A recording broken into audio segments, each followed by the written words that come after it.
el consejero del Instituto Electoral Veracruzano, Jacobo Domínguez Gudini. Jacobo, muchas gracias por estar aquí con nosotros. Al contrario, es un honor estar con ustedes. Reforma política electoral, lo que se ha centrado más de la misma, porque pues, se tiene que analizar, se tendrá que aprobar, se tendrá que discutir, es el Instituto Nacional Electoral.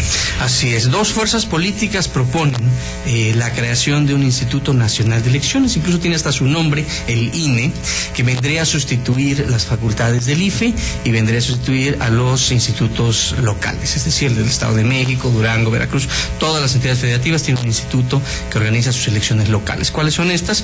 Diputaciones, ayuntamientos y las elecciones a gobernador. Por otro lado, hay una férrea oposición justamente de los institutos locales diciendo que ellos han hecho un trabajo digno, un trabajo que ha sido además calificado por el Tribunal Electoral del Poder Judicial de la Federación como aceptable, se han confirmado los resultados y dicen, bueno, no tiene por qué haber esa supresión de los institutos electorales. Entonces se ha manejado esto como un debate en dos vías, los que están a favor y los que están en contra. Sin embargo, yo comulgo con una tercera posición que se ha venido ventilando, que ha sido postulada por algunos autores como el consejero del IFE, Francisco Javier Guerrero, llamada la tercera vía. ¿Qué es lo que propone la tercera vía?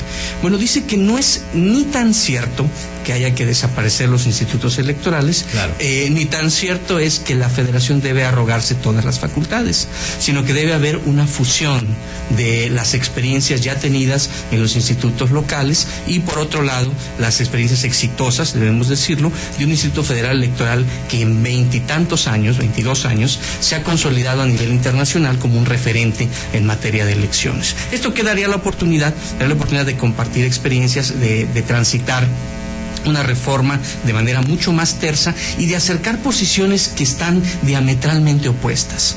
No es ni tan cierto que los institutos locales funcionen mal, como tampoco es cierto que hay que dejar las cosas como están. Todas las instituciones políticas deben modernizarse, más aquellas que se construyen a través de acuerdos, como el caso de la organización de las elecciones, y bueno, si los tres grandes partidos se han puesto de acuerdo en generar una nueva estructura, por ahí debemos transitar, pero atendiendo las razones de ambas posiciones. Entonces no va a desaparecer totalmente los institutos. Bueno, aún se está debatiendo. Lo que estamos en este momento es planteando algunas posturas que podrían funcionar. Mira, yo creo que la discusión ha sido equivocada, Ramsés, amigos. ¿Por qué, Joto? Porque no tenemos discutir sobre quién va a organizar las elecciones, quién va a contar las boletas, es hablar del árbol y no del bosque.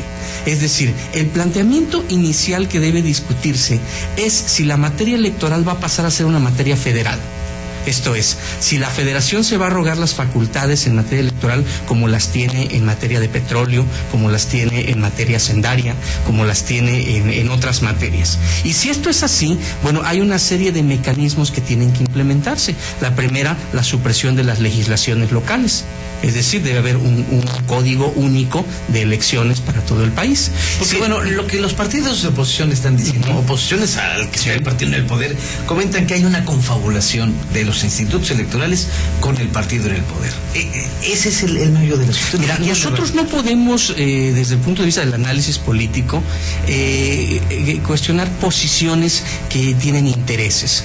O sea, los que pierden dicen que están confabulados. Y los que ganan dicen que funcionan bien. Sí. O sea, yo creo que ni funcionan bien, es decir, podrían funcionar mejor, es decir, un instituto más autónomo, con mayores facultades de fiscalización. ¿Cómo logras eso? Más dinámico, a través de procesos de elección de consejeros más profesionales, es decir, una serie de elementos que vendrían a fortalecer la autonomía de los institutos, por un lado, y por otro lado, aprovechar las experiencias que ya se tienen, ¿sí?, de la georreferenciación electoral. Es muy difícil que desde la mesa de la Ciudad de México se resuelvan elecciones municipales. ¿Por qué? Porque tienen su propia problemática, su propia dinámica. Elecciones, parte de la conciliación política que se tienen los órganos locales evita incidentes violentos, incluso, ¿no? Entonces yo creo que deben acercarse a ambas posiciones. Lo que sí es innegable es que México requiere instituciones más sólidas. Las instituciones más sólidas, si así se está planteando con el Instituto Nacional de Elecciones,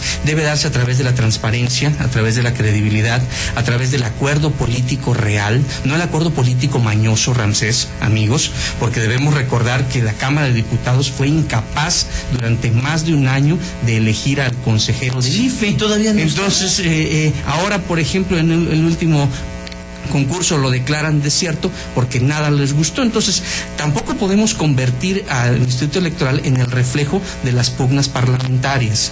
Es decir, debe ser una institución profesional, seria, transparente, que se maneje con criterios técnicos. Yo platicaba con Dieter Nolen, este politólogo alemán famoso, hace algunas semanas, y me decía, es muy interesante cómo en México les importa mucho ese tema de quién organiza las elecciones. Dicen, yo estudio sistemas electorales de todo el mundo y yo no sé quién organiza las elecciones en Alemania. Y le digo, ¿y por qué, doctor Nolen? Dice, porque no importa. Es decir, los actores saben que el sistema funciona bien, hay lealtad democrática, a la media hora que se cierran las casillas todos aceptan los resultados, entonces quién contó los votos no es importante. Es decir, es un sistema profesional que funciona adecuadamente. Yo creo que hacia allá debemos de transitar, creo que el INE es una gran oportunidad para que así sea. ¿Tú estás de acuerdo? Yo creo que debe consolidarse una estructura seria y profesional a nivel federal, pero insisto en una tercera vía, es decir, fusionar, es decir, transformar, cambiar, sí, pero no eliminar de un plumazo ni una ni otra institución, porque la verdad es que los partidos son parte de la sociedad, y en eso quiero hacer mucho énfasis. El Pacto por México es un pacto de partidos, ¿sí? Pero cada vez más la sociedad organizada está rebasando a los partidos.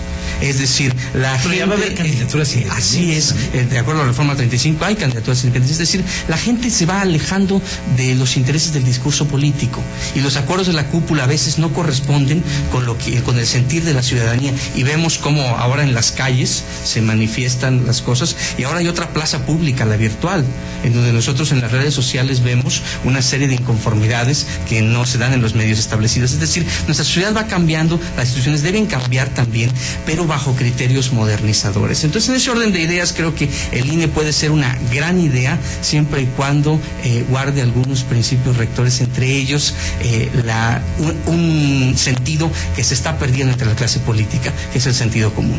El sentido común. Fíjate, eso es lo que nos decía la consejera presidente, Carolina Viveros, cuando vino hace un par de días que estuvo aquí con nosotros. Vamos a escucharla. A los institutos electorales locales y a los del Distrito Federal les toca organizar elecciones, ¿sí? Las elecciones las ganan con los ciudadanos. Nosotros solamente organizamos elecciones, y efectivamente organizar las elecciones de más de 1,136 diputados, de 2,200 ayuntamientos, de 16 delegacionales, de 36 gobernadores, un jefe de gobierno, más los 3,000 y pico que ellos, creo que yo quisiera saber qué gran poder tendría que tener un solo órgano, que no podría. Somos 32 estados distintos en cada uno de su idiosincrasia, su cultura y su forma de ser y trabajar. Yo no me voy a comparar en mi elección Veracruz con Oaxaca, que tiene 416 de usos y costumbres, ¿verdad? Cada legislación se tiene que aplicar a cada estado. Para eso somos estados soberanos, y por eso tenemos nuestra propia forma y estructura que se debe de respetar. Eso es lo que se pide, es lo que se está defendiendo. El federalismo para poder trabajar en este sistema nacional electoral, que dentro de nuestro presupuesto no ocupamos, y sí ocupan casi el 42% de nuestro presupuesto, las prerrogativas de los partidos políticos. Sí, las prerrogativas, si las quitamos a los presupuestos, mucho más barato. Eso es lo que ocupamos nosotros. Nosotros trabajamos con el 52% del presupuesto que se nos otorga. Yo creo que los partidos tendrían que vivir de las cuotas de los militantes, ¿no? Entonces, sí podemos organizar, ahí está el ahorro. Lo estamos demostrando. Por cada peso que gasta el IFE, nosotros gastamos 63 centavos. Creo que podemos trabajar nosotros los institutos fortaleciendo. No queremos decir que desaparezca el IFE, no. Queremos que también se fortalezca el IFE. Esto es actualizar al Instituto Federal Electoral. Le van a cambiar nombre nada más. Eso es todo. Sin cambiar nombre. Nacional. Pero nada más lo van a llenar de más trabajo. No, creo que podemos compartir. Cada estado tiene su propia soberanía. ¿Qué opinas, Jacob? Bueno, dice Carolina, y tiene razón, que nosotros gastamos 62 centavos de cada peso que gasta el IFE, pero deberíamos de gastar menos. Es decir, deberíamos de generar fórmulas que nos permitan la transferencia, por ejemplo, de ciertos insumos. Te pongo un caso. El padrón electoral lo genera el IFE, ¿sí? Y nos lo vende a los estados de la República. Veracruz pagó por el padrón electoral aproximadamente poco más de 10, 11 millones de pesos. Eso casi es $1 millón. En una fusión, ¿sí?, tendrían que prestárnoslo y sería gratuito. Entonces, en automático estamos abatiendo los costos. Finalmente, ellos lo producen. Entonces, en vez de que seamos entes aislados, ¿sí?, diferentes, con personalidad jurídica distinta, bueno, somos parte de ellos y nos lo tienen que prestar. Lo mismo tiene que ver también con los insumos reciclables, ¿sí?, con la papelería, con las mamparas, con una serie de mecanismos para generar ahorros. Las elecciones no tienen por qué ser caras y no deben ser caras pensando en una población que tiene muchísimas necesidades. Entonces, en la medida que nosotros podamos abatir esa situación, hay que plantearlo. Las prerrogativas, por ejemplo, los partidos políticos reciben prerrogativas federales y estatales que corren por cuerdas separadas, ¿sí? En una fusión, ¿sí?, tendría que una sola prerrogativa, ¿sí?, la federal, de manera tal que entonces lo que tendríamos es que los partidos nacionales tendrían que pagarle a sus delegaciones o a sus estructuras locales. Es decir, hay mecanismos de abaratamiento de las elecciones. Goldenberg señalaba que la desaparición de los institutos electorales no significa que vamos a hacer más baratas las elecciones, y tiene toda la razón. Lo que necesitamos es generar una suma de activos, es decir, sumar los activos locales con lo que se tiene en la federación y construir un nuevo modelo de sistema nacional de elecciones. Y aquí me voy a detener un momento. Autores como Flavio Galván han planteado la creación de un poder electoral. Dicen, es tanto lo que se mueve de intereses que nosotros necesitamos un instituto o una estructura que sea lo suficientemente fuerte, ¿sí?, para estar más allá de eso. Y lo ideal sería crear un poder electoral. Entonces, el ir construyendo, como lo tienen otros países, el ir avanzando en ese tipo de sistemas, ¿sí?, que sean autónomos reales, que sean profesionales. Por real estoy diciéndote que sean autónomos presupuestalmente hablando, porque hemos visto casos donde el Instituto Federal Electoral es castigado por la Cámara de Diputados en sus presupuestos, ¿sí? Y ellos no tienen ni siquiera la personalidad jurídica para concurrir ante la Suprema Corte en una controversia constitucional. Entonces, si nosotros pensamos en grande y vamos a generar un sistema nacional de elecciones, pensamos en un sistema que sea integrador, pensemos que sea en un sistema que sea universal, un sistema que resuelva todas las variables que se presentan en el proceso electoral. Por ejemplo, hay 32 legislaciones en materia penal electoral. Nosotros debíamos tener, si lo federalizamos, un código único en materia de delitos electorales. Claro. Un código, además, que hay que decirlo, las delitos electorales federales no se han reformado desde el 96. Entonces, por supuesto que luego cuando hay compra de votos, cuando hay coacción, cuando hay mecanismos electrónicos de otro tipo de cosas, las tarjetas Monex, pues no hay manera de combatirlo, ¿no? Claro. Entonces, una actualización de esa naturaleza nos permitiría construir un andamiaje que sea institucionalmente mucho más eficaz, por otro lado, y lo fundamental que pudiera ser más barato. Entonces, ¿yo qué plantearía? Que debe darse la discusión no entre choque de argumentos. Eso me parece un error. Los que están en contra de los institutos contra los que están a favor. Debemos buscar una tercera vía que en un momento dado permita conciliar esos planteamientos y que al final resulte en la mejor democracia, más eficaz y más barata.